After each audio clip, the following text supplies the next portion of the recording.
aren't the only ones affected by the tragedy of a miscarriage. Let's talk about it with Eric Schumacher on Steve Brown, etc. He's an old white guy, an author, broadcaster, and seminary professor who's sick of religion. And he's brought friends. Please welcome Steve Brown, etc.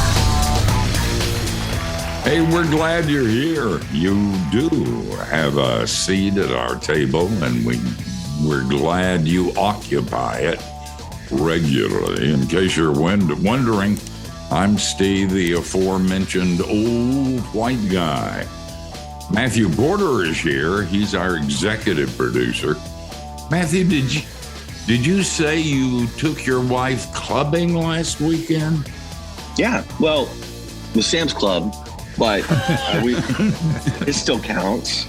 No, it doesn't. No? All right. Our producer Jinx is working hard in this little glass booth. 4th of July is coming up, and Jinx's favorite founding father is Sam Adams. And I'm just going to leave it there. Our video director, John Myers, is in his tech bunker. John's kids are at Vacation Bible School this week. This year's theme is, "You're welcome, parents. Don't forget to tithe." It's summer. And George Bingham is the president of Key Life.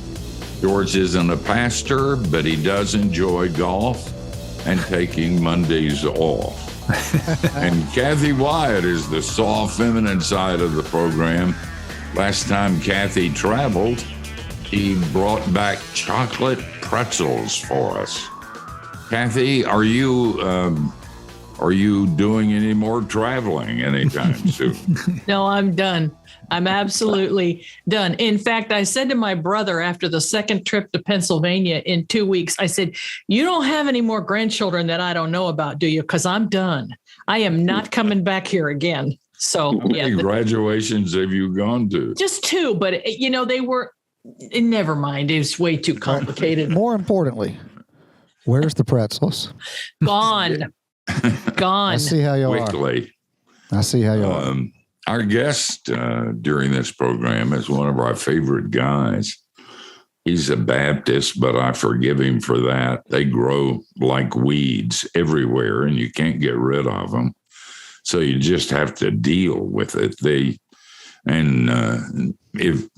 If Eric really wanted to get to heaven, he would become a Presbyterian. And if I were him, I wouldn't take a chance. But at any rate, he's a songwriter. He's a podcaster. He serves as a staff elder at Grand Avenue Baptist Church in Ames, Iowa. He holds a BA in communications and an MDiv from Southern Baptist Theological Seminary. Eric's latest book, which I hold in my nicotine-stained fingers, is titled Ours, Biblical Comfort for Men Grieving a Miscarriage. Eric, I got a confession to make. When Kathy told me what we were going to be doing, I had mixed feelings. It's kind of like watching your mother-in-law go off a cliff in your new Cadillac. I mean, I like you a lot, but I thought, what? And I began to realize I've never dealt with this issue. You tell us that 20% of the couples have experienced that in this country. And I wasn't surprised because I've been through that with a lot of people. It hasn't been my area of grief, except in the sense that I can taste the tears of people that I love, but it's just never been a very big issue. And as I read your book, I began to see, man, this is something big, and I missed it. So this interview and your book is instructive for me and eye-opening for me too. Eric, you've been there, you've done that. Tell us your story and then how this book came about. Yeah, well, like you, I really hadn't thought much about men and miscarriage. And honestly, I hadn't really thought for most of my life much about miscarriage. I think the first time I ever heard about miscarriage was, I think I was in high school and had heard that someone had miscarried a baby.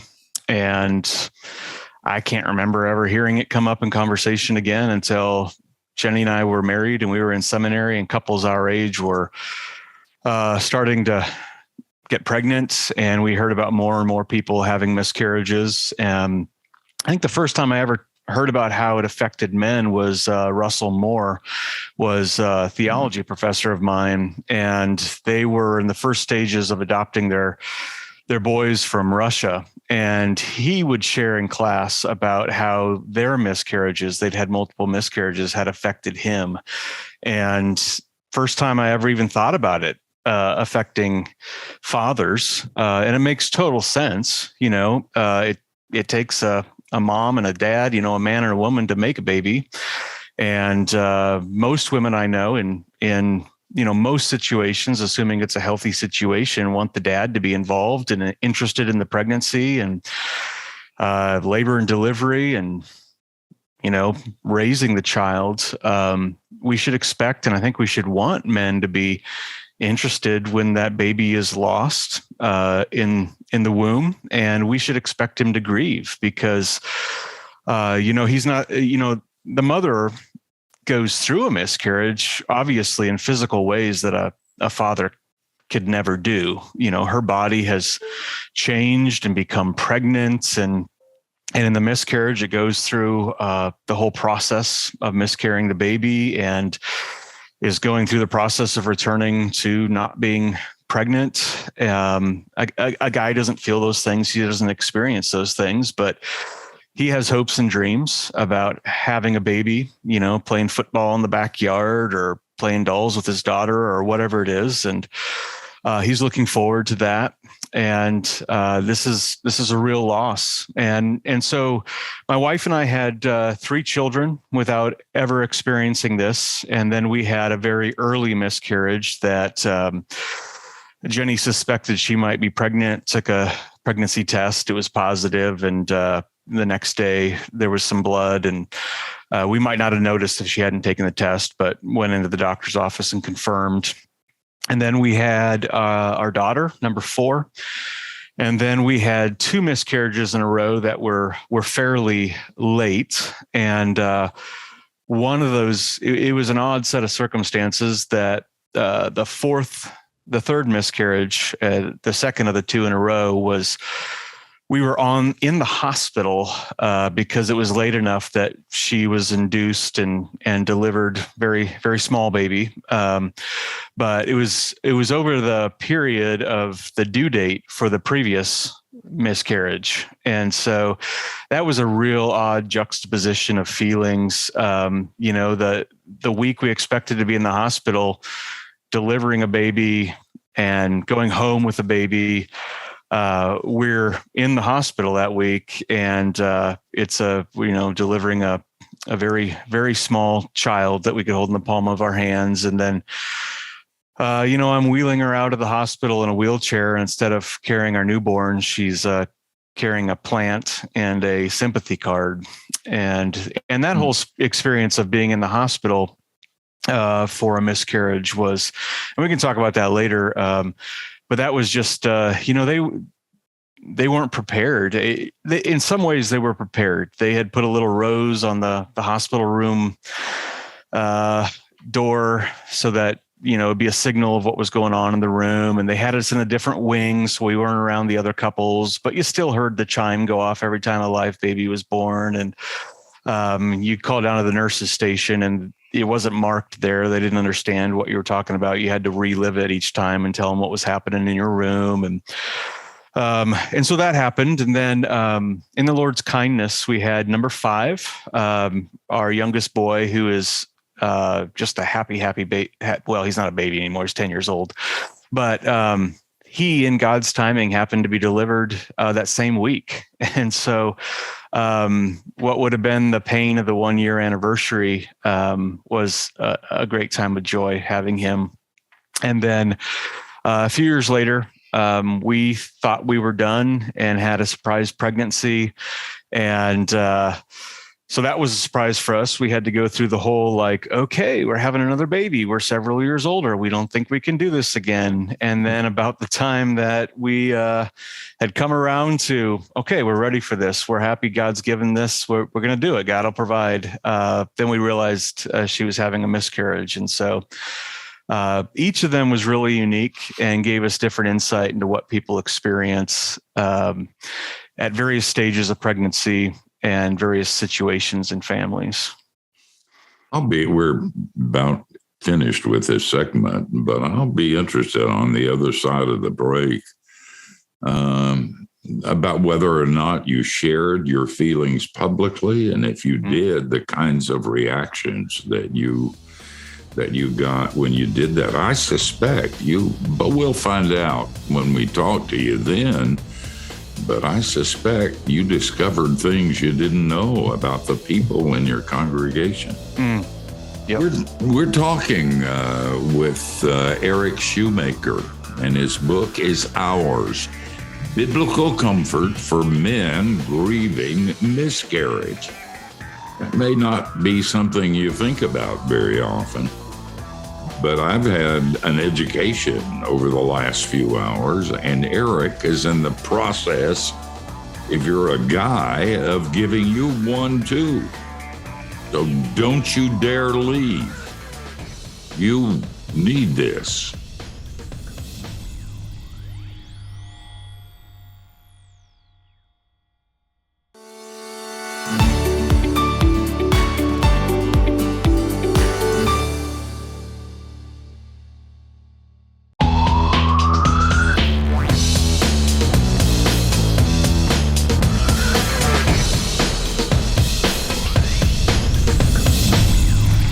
Hey, thanks for joining us.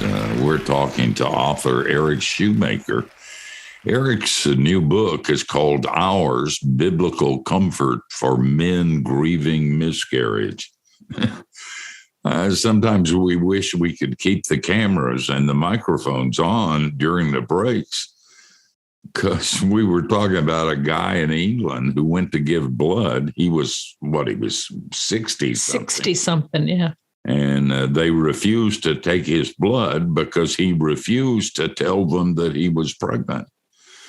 And our discussion was certainly more fun than anything we ever do on the air. And one of these days, we're going to take outtakes and sell them and make some money for Key Life. Eric, on the other side of the break, we were talking. I was asking you if you shared this publicly, maybe even in a sermon or maybe individually, and the kinds of reactions that you got. Yeah, I think it's a great question. And I think it's part of the reason this book, I think, is needed. When we had the miscarriage, there were two of those miscarriages we shared publicly with our congregation because we'd already announced that we were pregnant, or that Jenny was pregnant. That was interesting because we announced it over email list. I don't know if I shared much in the sermon or not, but Jenny, my wife, doesn't like to be the center of attention.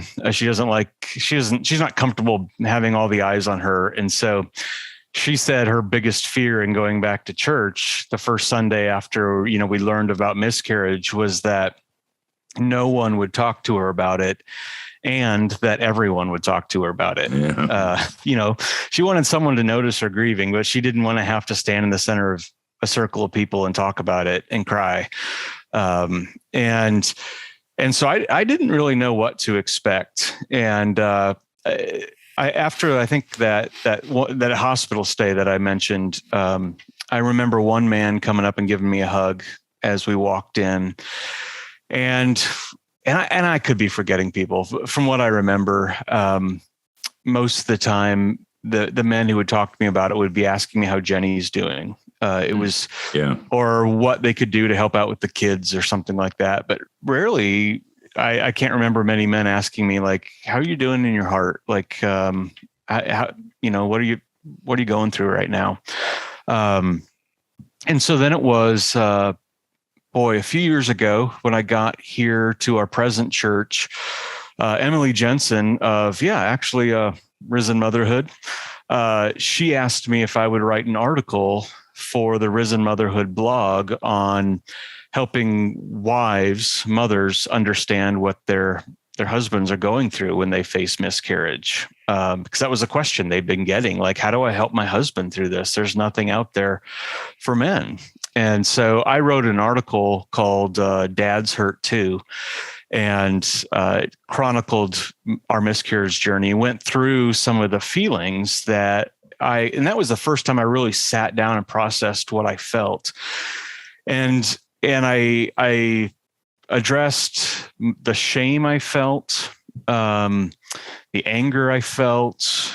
I think sometimes the worry that I felt, and some other stuff. It's been too long ago. I can't remember what I wrote in that article. I can't remember what I preached last Sunday. But the response I got, and we can explore some of those too if you want to hear about any of those, but the response I got was immediately I heard from both a number of women and men who were just incredibly thankful that somebody had written something to help fathers who were grieving miscarriage, wives who were like, my husband's not doing well, and I've been searching the internet for something to help him.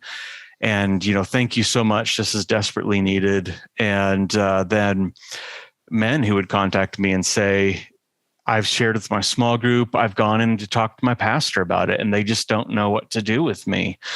How to help a man grieving miscarriage. And they said, your article is the first thing that I've read or heard that's made me feel seen and understood. And so I contributed a testimony to Abby Wedgeworth's book, Held, which is 31 devotions on miscarriage. And it's aimed at women who are going through this. And so she wanted a little testimony to help the women understand what their husbands are going through. And so when I saw the book and how well done it was, it's just a beautiful book, and well packaged and all that. I wrote Carl at the Good Book Company and said, you really need to write one of these, produce one of these for men, and I want to write it. And they were gracious enough to say, we like what you've done in that article. We want you to do a whole book. And they said, no one's ever done this. Like we can't find any Christian resource that's aimed specifically at men. And so we're going to take a little risk here, but I'm glad they've believed in it. And in the build up to this releasing, I've just heard from so many men who've said, we want this, we need this, and we're so glad it's happening. Yeah. Do you think that, and I know you've written about women and beautifully and with great insight, but do you think maybe the macho man, I got to protect, help my wife, this isn't about me, I can't hurt because I'm a guy thing plays into that? I think it does that whole mindset does an incredible amount of damage to men who are grieving miscarriage because, I need to be this protector and this provider, and miscarriage is one of those things you face as a husband and as a father where there is absolutely nothing you could have done to protect your wife or your child from this. No way that you could have prevented it. It's totally out of your hands. And so that can create some shame of, what does this say about my manhood that I've failed here? And it can also be, I think, I need to stay strong. I need to put on this. I'm being strong for my wife and for my family and put on a brave face and just give out platitudes about how God's helping me through it and all that. And I think the other thing too is, because I need to be this protector of my wife, well, I can't be sharing about my grief. I can't be weeping because, she's the one that's miscarrying. And so, I need to let her grieve. I don't need to let her be sad. But what I hear from women is, one, I don't know how my husband's doing because he won't share anything. Like I'm worried about whether or not he's okay. And then if he's not sharing anything or he's not processing his grief, then she says, I feel like I'm mourning this miscarriage alone. I feel like I'm by myself in this. This was our child, but I have to suffer by myself, and he's not part of this with me, and that hurts her too. Oh my. As Lewis said in his science fiction trilogy, I'm getting older and older listening to you. In other words, I'm learning things I didn't know before and thinking thoughts I didn't think. Hey, guys, you got to get this book. And I'm not using guys generically. I mean men. Read this book. It'll be good for you and open up doors that you'll rejoice that you can walk through. We'll be back.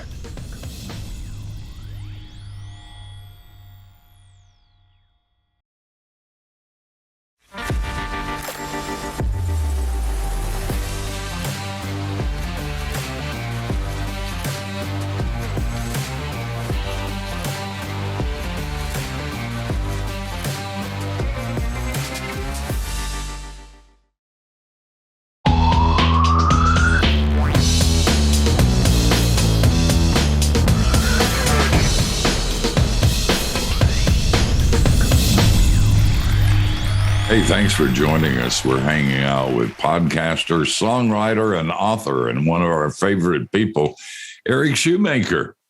You can keep up with him at EMSCHUMACHER.com on Twitter. I'm doing the best I can. Look, leave me alone. And on Twitter and Facebook, book and Instagram at M Schumacher. Well, it's spelled Mocker. It's spelled Mocker. Maker. Yeah, it's been a lifetime of confusion. Like the last minute of the program, right? Yeah, exactly. We'll just go to the show notes or whatever. Put links in the description. It's good. Yeah, exactly.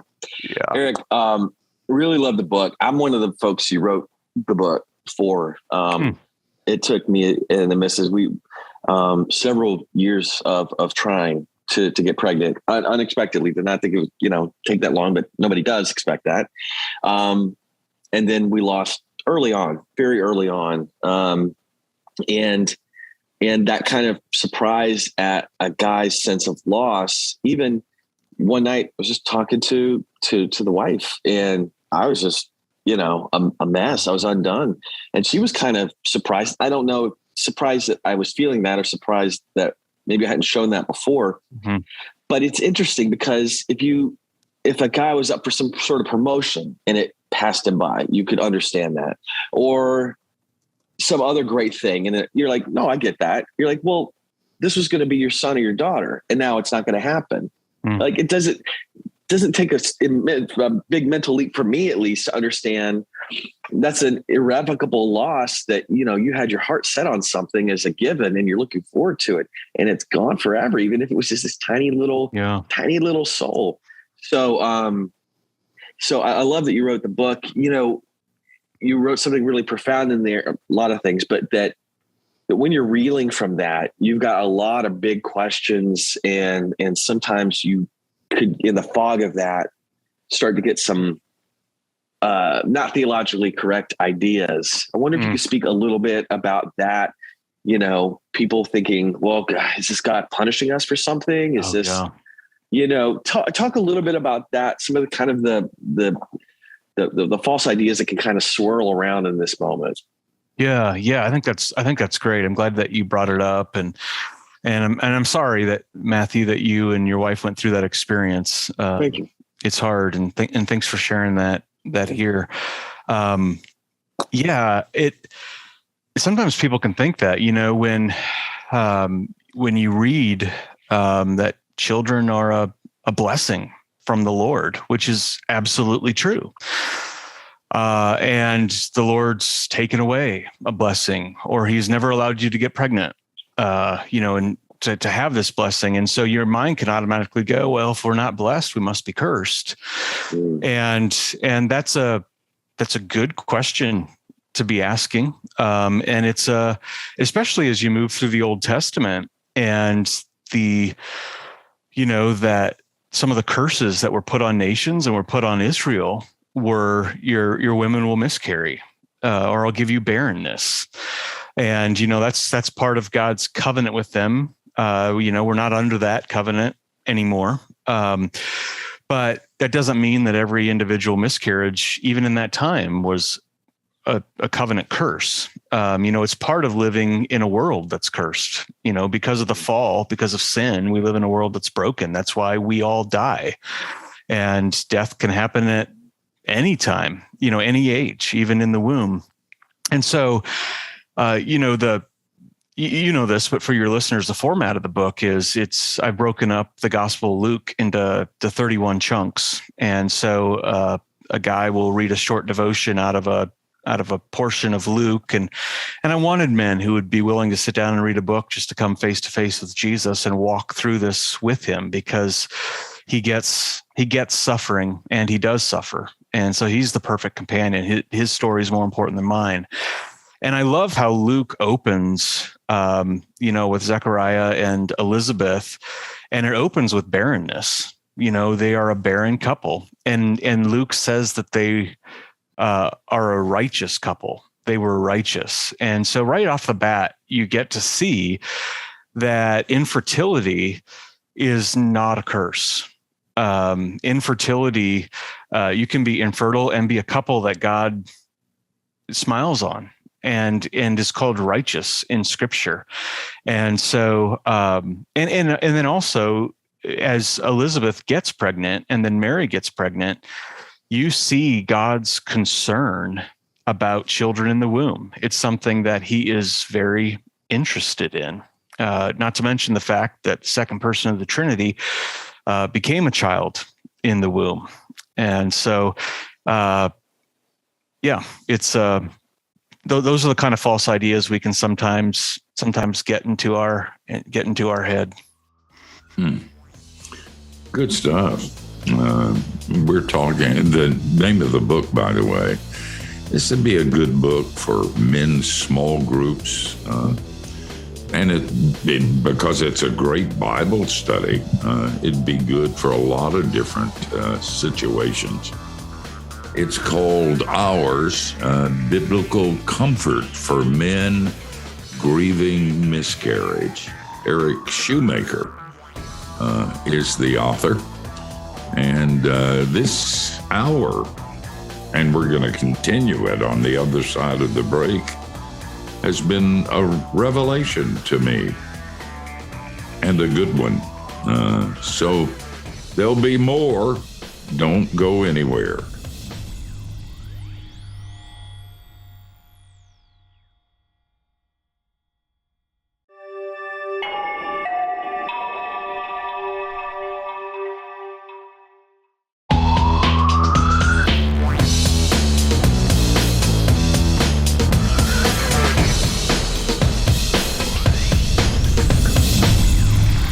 Talking with Eric Schumacher. If you're a guy, or you're married to a guy, your significant other is a guy, and you've gone through a miscarriage, you maybe didn't know what was going on in his heart.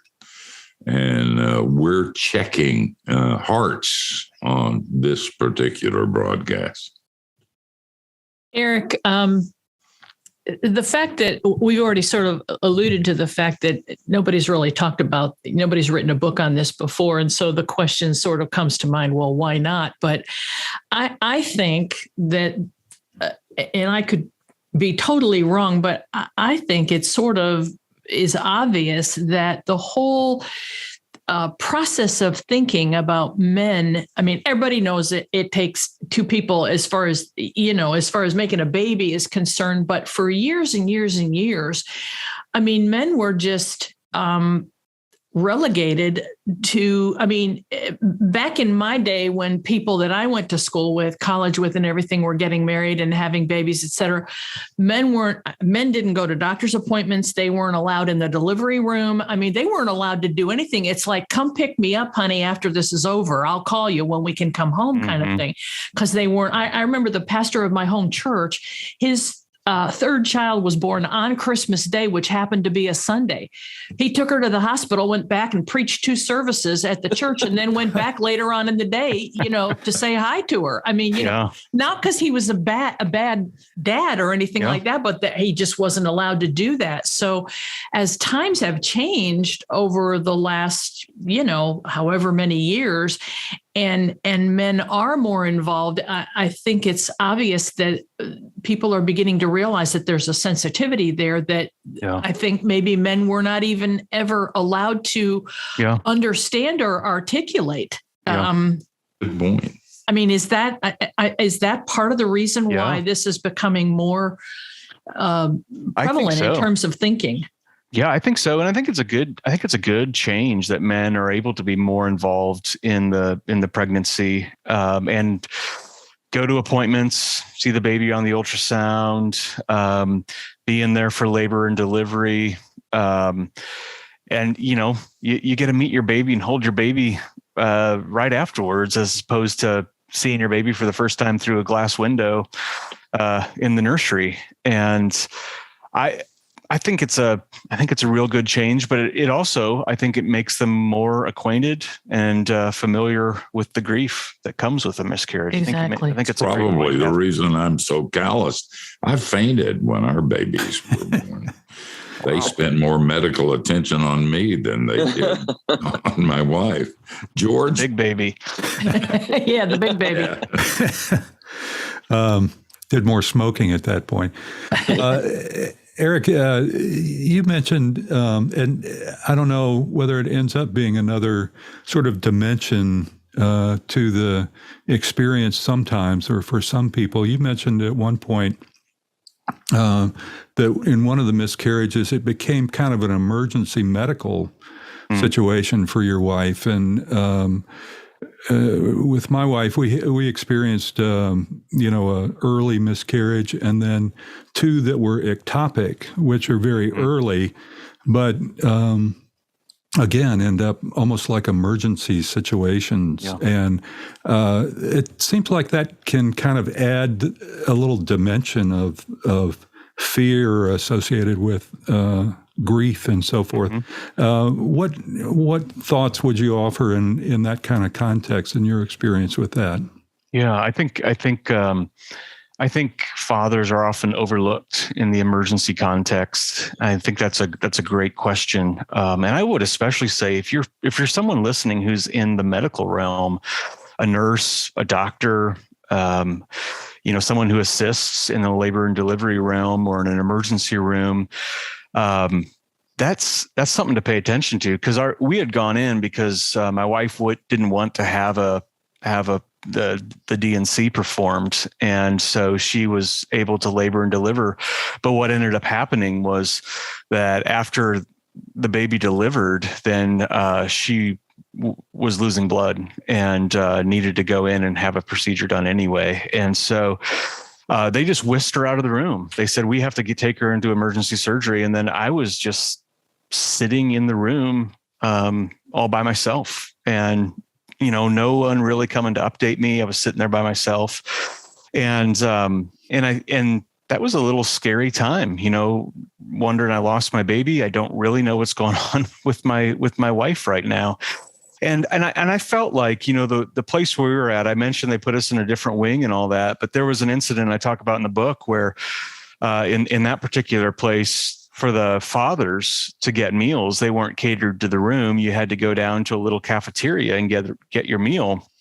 So I just went down, and it was time to get the meals. And of course, the room's just full of men who are there, and they're all asking about and talking about the babies they've had and showing each other pictures and all that. And they get around to me and, hey, what did you have? And I'm just like, oh man, I have to introduce this grief into this happiness, and told them, and the energy just, like the oxygen got sucked out of the room, and all that. And I just started waiting until the last 10 minutes that the meals were available, so I wouldn't have to do that to somebody else. And even like I mentioned, when we were holding the little baby in our room, we wanted to see the little baby and we could count the fingers and all that. And that was just really important to us. I don't think everyone has to do that. But when we called back to the nurse's station and I said, we'd like someone to come pick up our baby. And she's like, well, we just don't have it. She was like, well, why don't you want your baby in the room? And well, we're ready to go home. And so we need you to come get the baby. Well, why do you need to get and I finally had to say, we miscarried. And so the baby's not alive. And she was like, oh, I'm so sorry. And so just to be able to prep staff, even when I mentioned earlier, wheeling her out, carrying a potted plant, like, just to prep the front desk staff, because, they all stand up to see the baby that's coming out, and you could kind of tell their eyes light up as you're wheeling someone down the hall, you get near the desk and they stand up to look over and they see a plant. And so, I think just prepping the staff for who's there and what's going on, better would have served, me and probably lots of other men well. Mm-hmm.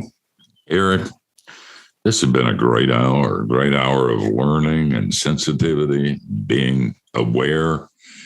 And your bottom line is that God is faithful. Yes. Yeah.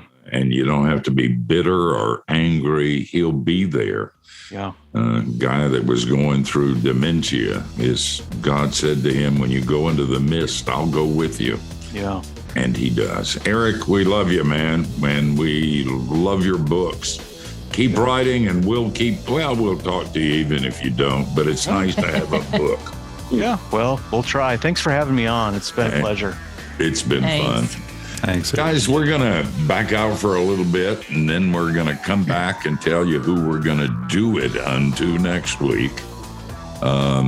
This book is called Ours, Biblical Comfort for Men Grieving Miscarriage. Get it and read it. You'll learn, you'll grow, and you'll get closer to Jesus.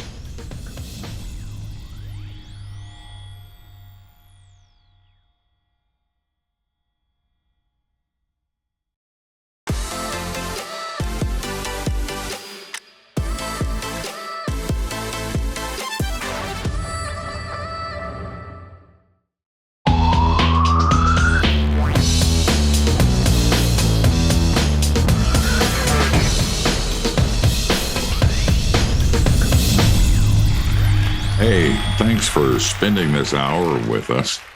By the way, if you use the YouVersion Bible Study app, we now have a Key Life devotional you can check out on said app. It's called Born Free. You can get all the details at keylife.org/bornfree. That's a great hour. George was saying when we were off the air that with this Roe v. Wade thing that's imminent, the decision and the anger and the division and the bad stuff that's a part of it, he was wondering if maybe we should have addressed that with Eric. There's a sense in which we did. If you are pro-abortion and you're listening or you're watching, I hope this gave you some thoughts that you don't think very often. Babies in the womb are people in the womb. And we gradually are becoming a death culture. And it's not good. It's not good for our culture. It's not good for our country. It's not good for the world. And I dread when the decision is finally announced, it's going to be awful. It's going to be plain awful. But if you know the truth, and you heard the truth today on this broadcast with Eric, and you'll find out the truth and the grief that follows men after a miscarriage, and women and mothers, I would urge you to rethink your views and to look at Scripture and to say, man, we have gone down a bad road. And it's a road I understand. I really do. I have compassion for those of you who are in that camp and those of you who have had an abortion. That's awful. But think about these things. They're really important. And life is really important. Kathy, who's going to be on next week? Next week, we have Michael Reeves, Dr. Michael Reeves, and we've already talked with him, and his book is titled Gospel People, Call for Evangelical Integrity. And it was a great interview. And besides that, he's a Brit, so he talks great. Funny. No, he talks great. You know, they say if you can have that accent and you're a preacher, it's worth $5,000 more a year. And if it's Scottish, it's worth $10,000 a year. Who said that? Probably more for I said it. Presbyterians than Baptists. Yeah. Guys, we're out of here. We hope, and it's our fond hope, that you'll join us next week, same time, same place. And between now and then, as always, don't do anything we wouldn't. And that, of course, gives you a wide, wide berth.